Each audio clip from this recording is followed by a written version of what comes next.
Hey everyone, welcome to The Explainer. So, we're actually going to skip our usual agenda today because, well, there's a sports narrative unfolding right in front of our eyes that is just way too dramatic to put on hold. We are literally witnessing a generational passing of the torch. The Economic Times just ran this incredibly striking quote. The prince has finally been crowned king. At just 25 years old, Shubman Gill has suddenly, and I mean dramatically, been elevated to the Indian Test captaincy. The stakes here? Absolutely massive. This isn't just your standard promotion. It's a total earthquake in the world of modern cricket. All right, let's dive into part one. The prince is crowned. To really grasp the gravity of this promotion, we have to look at exactly when and why this is happening.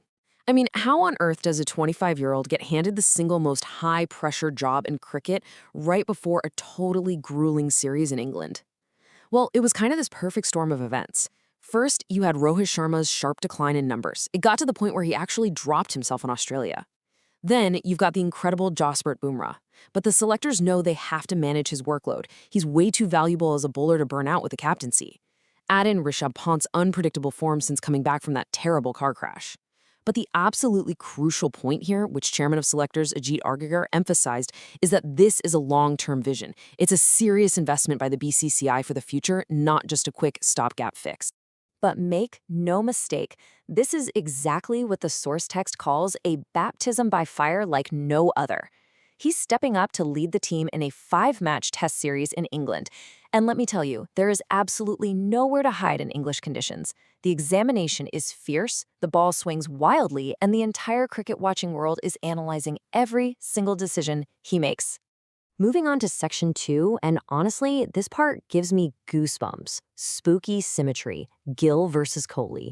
There is this eerie, almost supernatural, statistical parallel between Shubman Gill and his predecessor, Virat Kohli. You know, people have been calling Gill the prince to Kohli's king for a while now, but check this out. If we compare their stats at exactly 138 innings across all formats for India, the numbers are mind-blowing. Both of them, exactly 16 centuries. Gill sits at 5,670 runs with an average of 46.07. Kohli was at 5,503 runs with an average of 45.46. It's practically a mirror image. The Prince moniker isn't just some catchy media hype. It's backed up by this incredible mathematical symmetry. Their journeys are tracking on almost the exact same remarkable trajectory. And you know what? This connection goes even further. Historically speaking, there are only 2 Indian Test captains to ever score hundreds at Edgbaston. Just 2. On one side, you have King Kohli with 149 runs back during his legendary 2018 tour. And on the other, Shubman Gill, stepping fresh into the captaincy and blasting an unbelievable 269 runs in 2025. Which brings us right to section 3, breaking the King's records. 269. Just let that number sink in for a second. Looking at his historic performance at Edgbaston, Gill didn't just emulate his idol, he completely shattered his records. 269 was Gill's monumental first-innings score in that second test. Keep in mind, India had lost the toss. They were put into bat in super favorable English bowling conditions, and opposite captain Ben Stokes was probably licking his chops. But Gill set an incredible tone, showing this rare blend of flawless technique and sheer mental fortitude. This single innings basically caused a massive relight of the record books. He achieved the highest score ever by an Indian captain, overtaking Kohli's 254.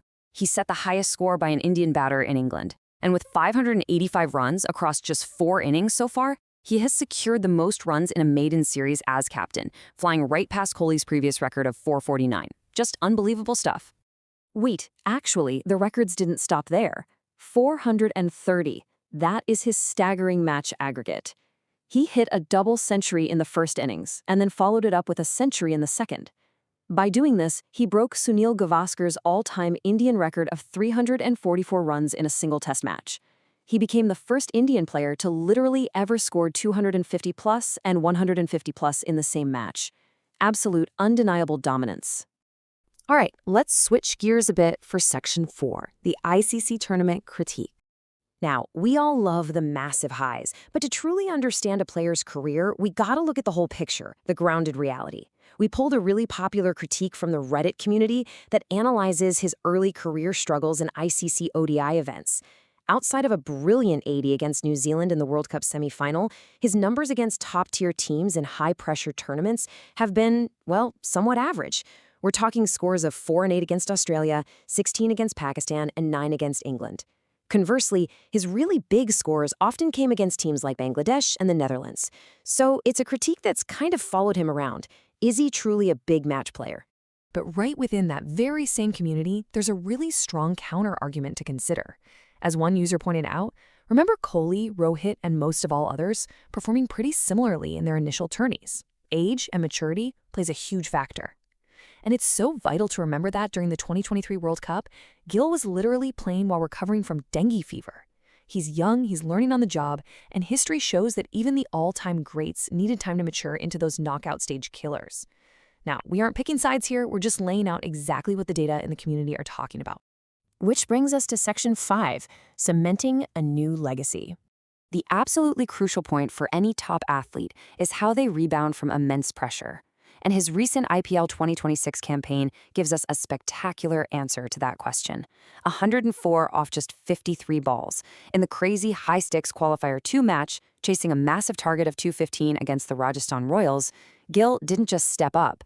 He put the Gujarat Titans firmly on his back and powered them straight into the IPL 2026 final with a strike rate of over 196.